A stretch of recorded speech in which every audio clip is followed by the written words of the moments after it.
Welcome to America Reads Fun Learning Activities. We are college students who create learning activities for kids. Our fun activities focus on reading, writing, and math. Thank you for joining us to learn today. My name is Hannah. In today's video, we're going to be learning about the connotation and denotation of a word.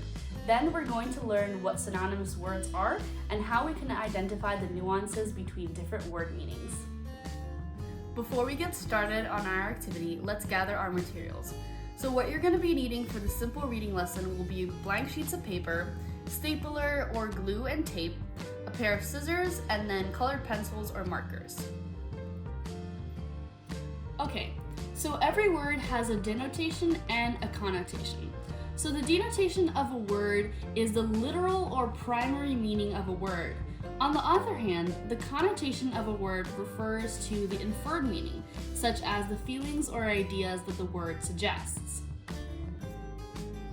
For example, the denotation of the word blue refers to the color that we know, like the color of a blue violet. On the other hand, the connotation of the word blue could mean sadness, and we would say that someone is feeling blue if they're feeling sad. Awesome, now let's learn about synonyms. So a synonym is a word or phrase that means exactly the same or nearly the same as another word or phrase. For example, the words cute, adorable, and darling are all synonyms of one another, which means that they are synonymous. On the other hand, there's another relationship between words called nuances, which is a subtle difference in or shade of meaning or expression of words.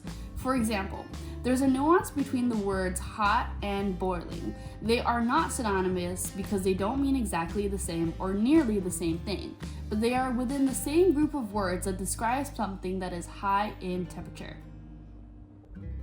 Awesome, now it's time for us to start our activity. So the first thing is that you're going to want to do is take your blank sheet of paper and then you're going to just fold it in half to divide it into two pieces. Next, you're going to take your markers or your colored pencils and you're going to write down the following words on both sides of the paper and then just color them. The next thing you want to do is take your pair of scissors and you're going to cut down the middle of the paper.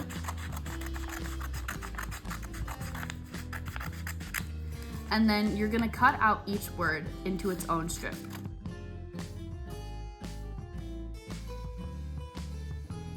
Now it's time for us to start our activity. So after cutting up all of your words into strips, what you're going to do to start is you're going to grab one of your strips, take any one at random. So I'm going to choose this one, and it's the word chili. Next, you're going to set it aside. Now you're going to want to go through your pile and find words that are either synonymous to the word chili or are nuances of the word chili. So I see this word right over here, which is cool. So the word cool is a synonym of the word chili. They both mean something that have low temperature. So to make your word chain, you're going to take one of the strips, you're going to curl it back onto itself, you're going to take a piece of tape,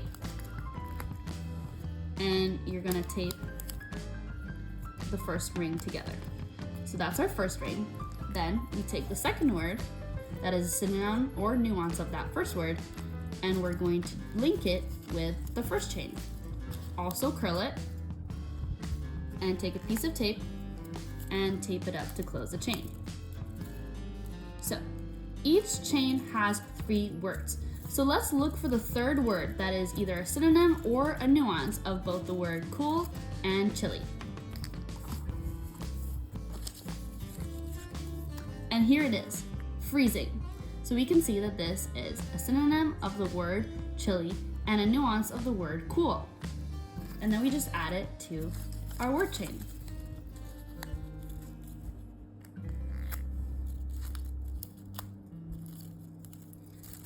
Now you're going to keep doing this with all of your words until you created all of your word chains. Alright, let's go some of the word chains that we've made today.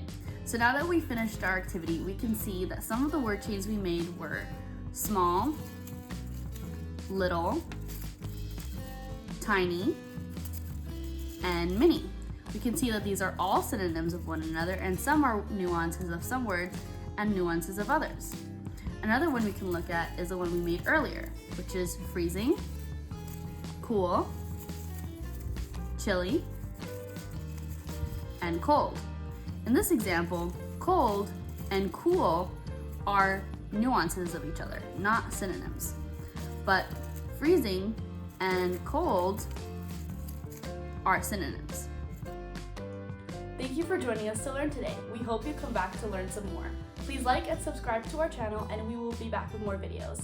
I hope that today you had a great understanding of what it means to demonstrate understanding of word relationships and nuances in word meanings. Thank you for joining us to learn today. Bye!